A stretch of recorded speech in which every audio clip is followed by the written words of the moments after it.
Hungry Trilobite Podcast would like to start by acknowledging SoonerCon. Prepare for an enchanting evening from every corner of the dimensional plane. Fantasy and magic combined for SoonerCon 35 and a weekend full of cosplay, gaming, celebrity guests, and fan panels. Join us June 11th through 13th, 2027 in Norman, Oklahoma. Visit SoonerCon.com for details.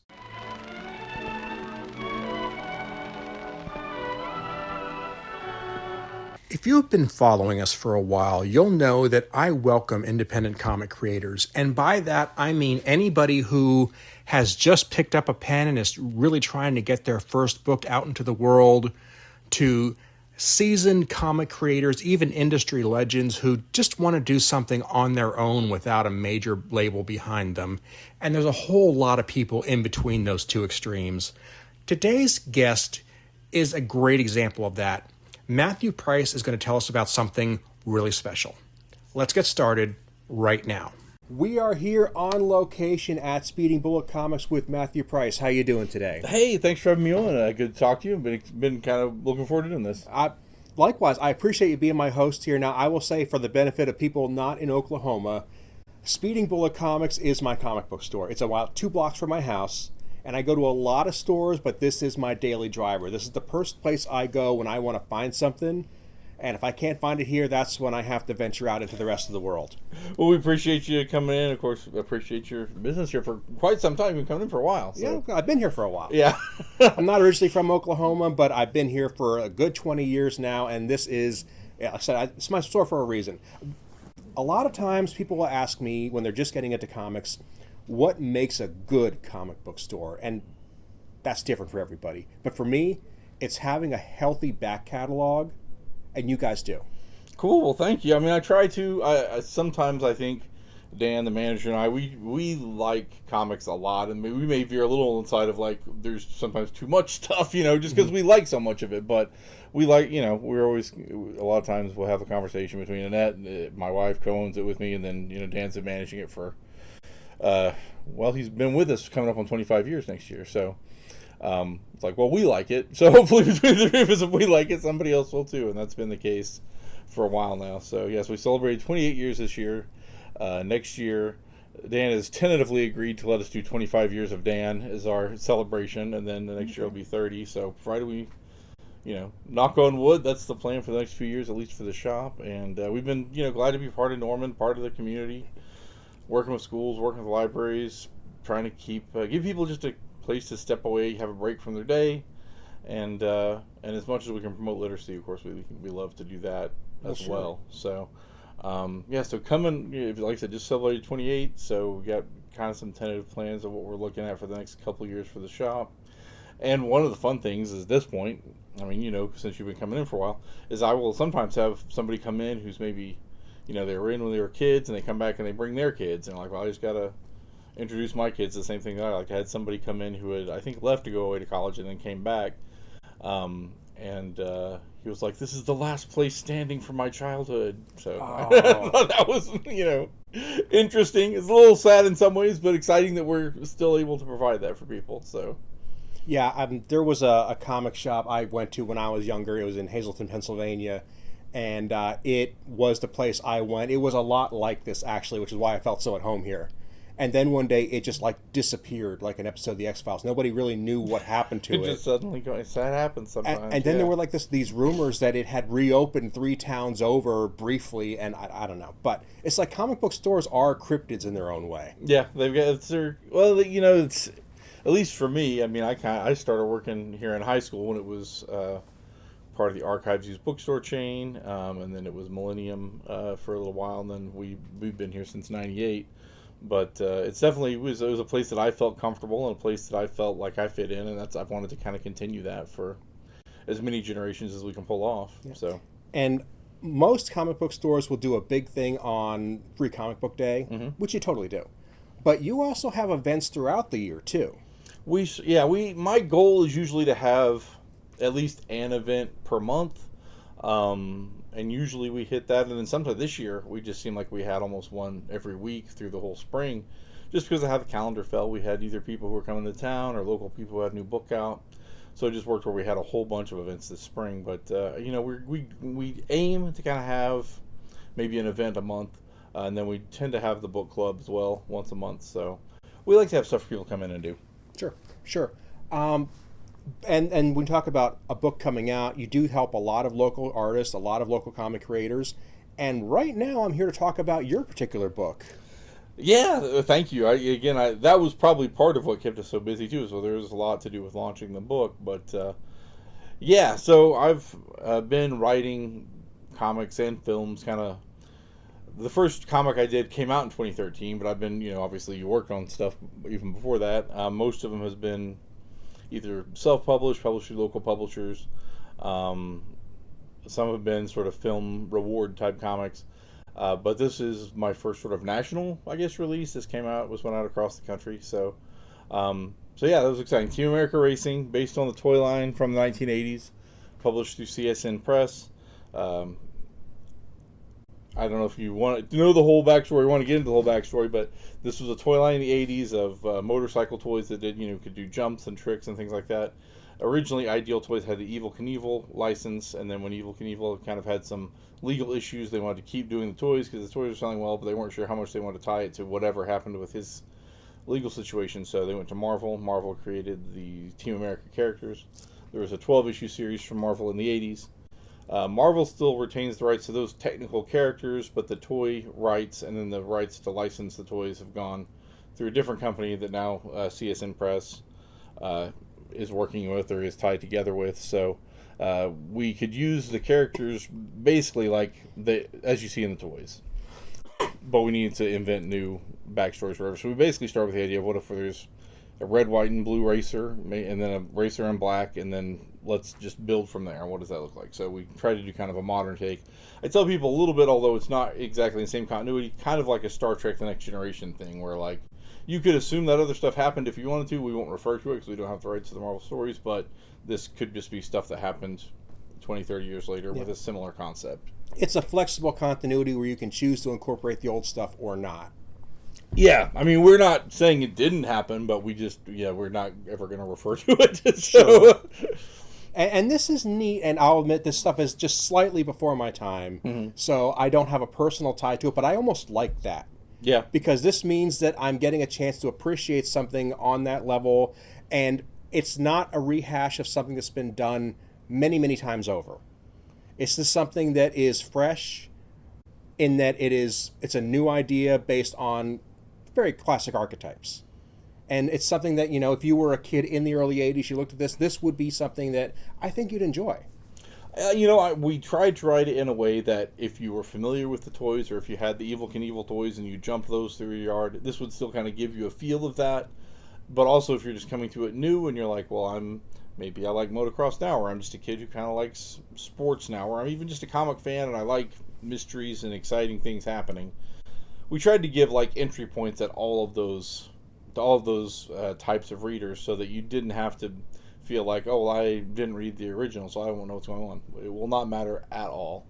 Mm-hmm. If you did like that stuff, you may find some little, hints or reflections, but it's completely new as far as the characters, their situation, their world.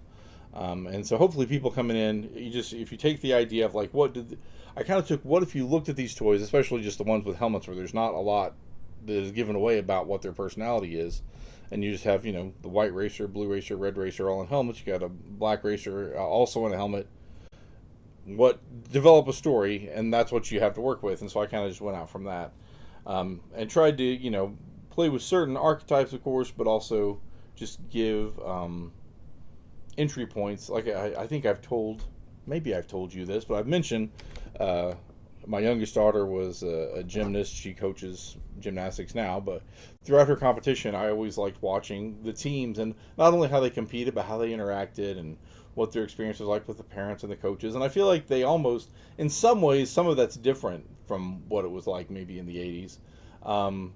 So I wanted to kind of try to capture what is that like for high-level competitors at this time versus maybe what you might have seen in the past. So I want to talk about the writing there for sure, because that I did pick up on a lot of things that I thought were very clever. Oh, great. One is that it does play out in terms of pacing like a 1980s TV show, especially like those like Mask, G.I. Joe. Yeah. It has that tone where you get the plot points in a very digestible form steadily throughout the episode or the issue, and it doesn't get too clever to where you feel like it's trying to play tricks on you. It's very easy for, I think, any age group to absorb the story, but there's also a sense of sophistication there, like it's trying to appeal to somebody who's looking for a little bit more of a backstory there. I tried to have it work on a couple levels, and I'm glad to hear that it sounds like at least it somewhat worked. One of the tricks about writing this is when we first were bringing it out, CSN's main thing they publish is Comic Shop News, which I've worked for Dave over there for a couple of years writing articles and different things. And so I was talking to Dave about the original concept of bringing this back was issue 2000 of Comic Shop News was coming out last December. And I started saying, well, you have sort of the rights to these properties. What if we did a new comic and, toy comics and with G.I. Joe, Transformers, ROM, all this stuff is getting new interest. What if we did Team America, which you have the ability to do? So the initial thought was maybe we just do 5 pages in the back of Comic Shop News. But then he liked what we were doing enough as we got into it. He's like, well, let's do like a 5-parter. But the trick of that is... we had 5 pages in the 2000, and then we did 4 pages in each of the next 4 issues. So it needed to work both as a serial with 4-issue page breaks, and then ideally also work as 20 pages altogether, 20, 25, whatever we ended up with. Well, we added a little bit of art for transitions in the collected edition, but that was one of the tricks was writing it like. There's had to be a hard out essentially every 4 pages. So I tried to kind of write it almost with a little bit of that classic movie serial feel of like, okay, well, now we've come to the end of this little chapter, but we're going to have to ride right into the next chapter and see what happens. So that was another thing where like, okay, we had to kind of seed this stuff, and try to make it such where if you were just reading it every week and it was split up that you could follow it okay, but then also when you're reading it all together, it didn't feel like you were just sort of getting a lot of repeated information. And that is definitely tough. It's tough to do for sure. Like I love serials, but it does get a little frustrating when you have that little repeat bit each time you start a new chapter. Right. I said me looking at it as a 30-minute cartoon from the 80s. It's like, well, this is the commercial break right here. Right. This is where they're going to sell me candy bars and action figures, and Yeah, so definitely, I'm sure there feels like there were breaks because there were very intentional breaks. But we tried to make it where it wouldn't jar you out of it, reading it all at once. Which I guess you see some of that today in modern comics where you have issues and then a trade paperback. Everybody kind of figures, well, if this does well, there'll be a trade paperback. This is almost kind of the micro version of that. Okay, we're breaking it every 4 pages essentially. So yeah, I think it's built into how we read comics these days. I don't see it as a negative. Yeah, and if you pick this thing up, it feels heavy. It is like the annual issue, the giant issue there, and the reason for that is there's a lot of contextual information in the back there about how this came to be, where it came from, which is great for people like me that might have like the Cliff Notes version of what's going on. But this gives a 3-dimensional view of Team America. Yeah, there was a lot of because some people really liked this and it was one of their favorite toy lines. Some people had never heard of it. There's obviously the whole sidebar thing, which Dave mentions, I think, in his editorial. A whole puppet movie that we have nothing to do with. That's a whole other thing. Yeah. So there was a lot of explaining, this is the Team America from the 80s. It's the motorcycle guys. It's not the puppets. So he thought, well, let's just give the history. The history is an interesting story. So he's got, an interview with Jay, who was the one who was working with the toy licenses, and then Dave is the publisher of CSN, and we talked to Josh and Lorenzo, and then Dave also wrote out that whole just sort of history of like, here's where the toy line started, here's where it went, here's where it came from, and this is where it is now. Which I think is kind of an interesting and fascinating story in its own right. And if you're like, well, where did this come from? Or I remember seeing these, but I don't know the whole gist of it. There's a pretty good history that gives you kind of like, kind of maybe like that annual feel, which in some ways we've talked about. I don't know exactly what we're doing next, but there has been some discussion about it's kind of cool that if we just came out with these like on the 4th of July every year and there was a Team America annual essentially every year. So I don't know if we're locked down doing that. This one came out basically for the 4th. After it come in Comic Shop News, we're talking about when do we want to put it out, and I'm like, well, 250th anniversary of the United States, Team America. I mean, good of excuse as any Sure. to read about red, white, and blue racers. So, but people seem to kind of like that. So we've had some discussions about maybe that's something. Maybe we can do it on an annual basis and have sort of a Team America annual and give people kind of a chunky, meaty bit of comics. So. And, I mean, the original Evel Knievel phase and this would have been just after the bicentennial phase. Yeah. So, yeah. I mean, that tone is still baked in there, and I like that. I think that if you did it every 4th of July, that would be kind of fun. That's what I'm kind of hoping to do. So we'll see if it works out where all the various pieces line up where we can, but I think that would be fun. So, Is there any thought of expanding it into other media, or... I think everybody involved would be great with that. I mean, I think it lends itself to an animated series. And, some of that is obviously higher than my pay grade in specific. Sure. But I know Dave has worked in other media, and I think Jay has had contacts with people who work in film and TV and things like that. So it's certainly not impossible that such a thing would happen, and I think it would be very cool. I mean, I think it lends itself a little bit with the primary colors and the... it wouldn't be hard to adapt to that medium, I don't think, and still have something that was cool. Because that's basically where it came from. And Yeah. The concept of infusing these basically faceless toys with characters and faces and backstories, it is really neat to me, the way we can flesh that out. Cool, thank you. Because I've had a couple episodes in the past. Chris Byrne is the toy guy. He's been on a couple episodes where we've talked about the history of toys, and one of the things that happened in the late 70s, early 80s was taking them from being generic concepts and one-offs to entire toy lines. Right. And this would be kind of the medium where they wasn't really one or the other. Yeah, there were toys, and I mean, they came up with enough story to keep doing it. Basically, if you look at Evel Knievel kind of came with his own story. They were just, okay, you have a stunt van, let's make a van, And I'm sure there were people involved making creative decisions and practical decisions based on what he was doing that would translate to a toy. But then once you get to the point where we have all these molds, then you're kind of doing it the other way around. We have molds for this. What can you make up? And so, Jim Shooter and some of the Marvel guys were involved with that from their day of how do you back out of that and create characters.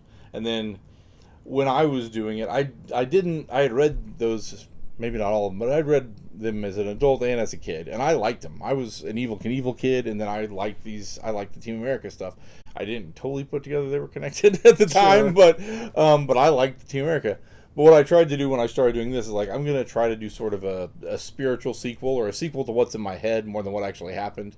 And I've gone back and reread them since I finished this, just to kind of be okay. And, we have some things that are similar, some things that are wildly different. But what was cool was just okay, motorcycle team doing crazy things. There's sometimes they met Ghost Rider and Iron Man, so they were crossing over the Marvel Universe a little more.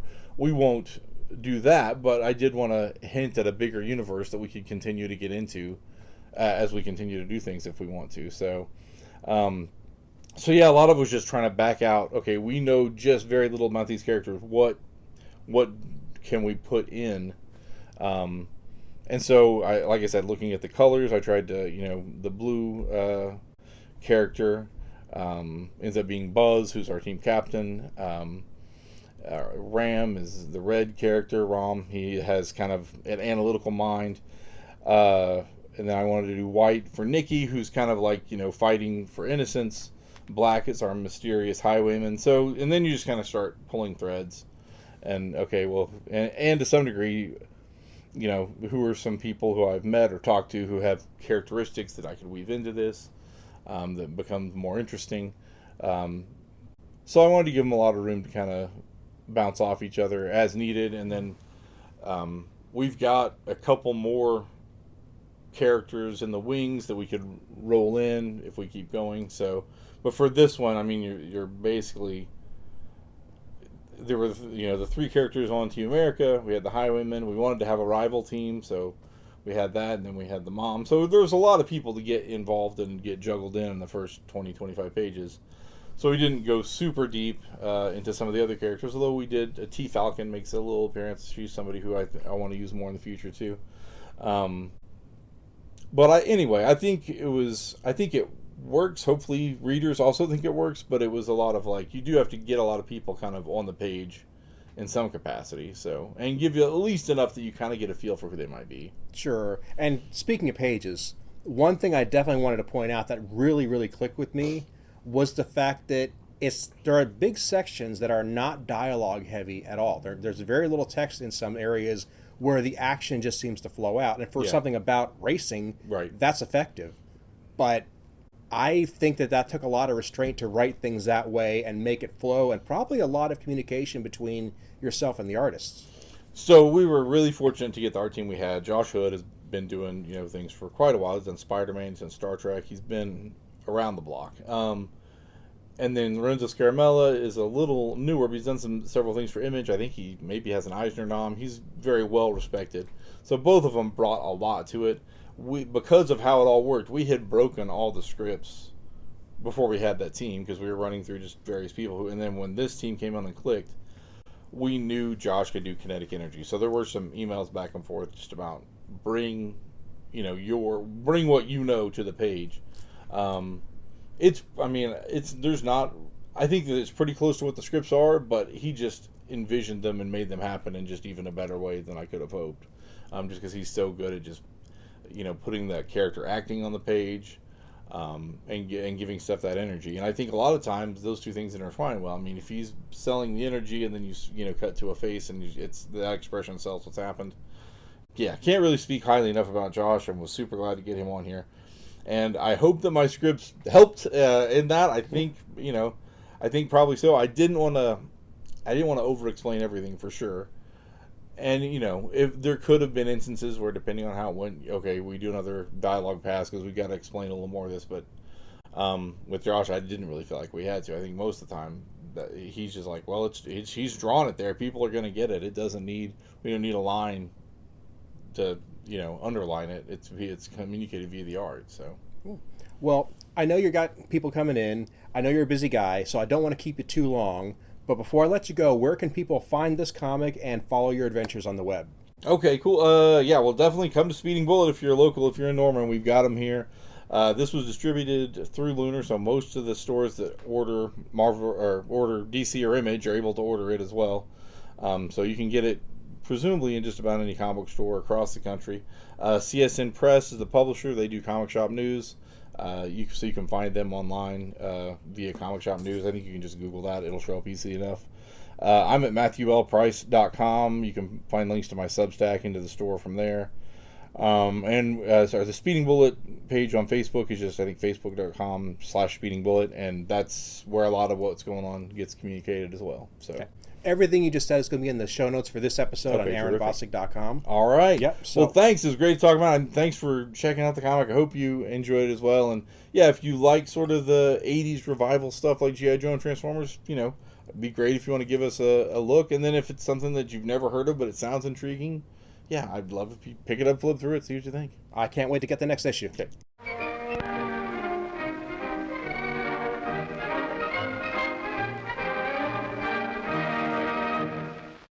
I would like to thank Matthew for being my guest today and for hosting me at Speeding Bullet Comics. I would like to tell you I love Speeding Bullet. I love comic book stores in general, so I'm going to encourage you to check out his shop online.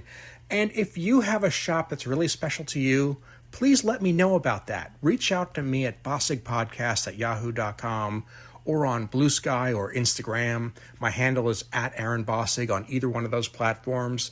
Please subscribe to this show on Apple Podcasts, Google, Spotify, SoundCloud, YouTube. Thanks so much, and we'll see you next time.